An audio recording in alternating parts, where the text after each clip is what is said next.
तारा, तारा तू काय झालं एवढा हायपर व्हायला? तू छान दिवे लावलेस म्हणून सत्कार करू तुझा. तू नक्की माझ्या टीम मध्ये आहेस ना की तुला त्या मूर्ख मुलीचा पुळका आलाय? आता काय झालंय? एक काम दिलेलं तुला तेही झालं नाही तुझ्याकडून. मला नेमकं सांगाल का काय झालंय ते?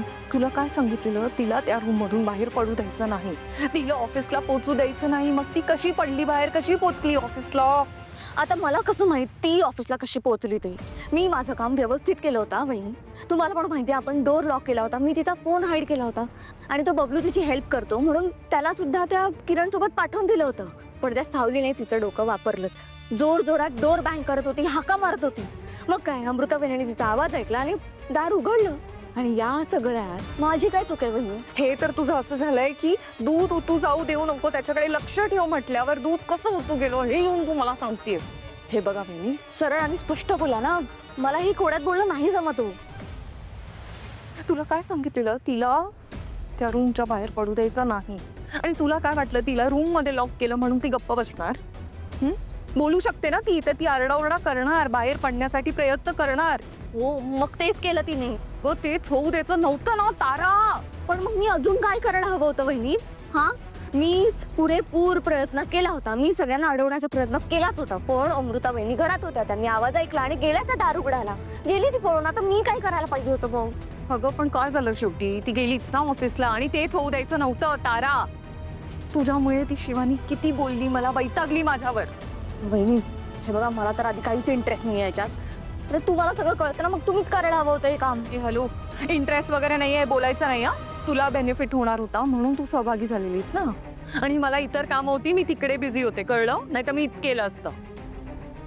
पण ती पोहोचली कशी ऑफिसला? म्हणजे कशी गेली ती? तो इडियट बबलू तो घेऊन गेला. मग आता काय करायचं? काहीच करायचं नाही. आणि तू तर अजिबात काही करू नकोस, नट्टबट्ट कर.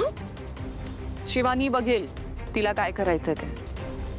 पण तारा एका अर्थी खूप बरं झालं आपला प्लॅन सक्सेसफुल नाही झाला ते. का विचार? कारण जर आपला प्लॅन सक्सेसफुल झाला असता तर नेमकं त्या शिवानी कारखानीच्या मनात काय सुरू आहे, तिचं हे सगळ्या करण्यामागचा हेतू काय आहे हे कधीच कळलं नसतं. पण आत्ता परफेक्ट टायमिंग आहे तिच्या मनातून काढून घेण्याचं की ती काय विचार करते. म्हणजे असं की तारा जर का ही मूर्ख मुलगी घरातून बाहेर पडली नसती आणि ऑफिसला गेली नसती तर प्लॅन सक्सेसफुल झाला असता, बरोबर? मग शिवानीने दुसरा प्लॅन केलाच नसता, कळलं? आणि जर दुसरा प्लॅन केला नसता तर तिचं इंटेन्शन काय हे कळलं नसतं.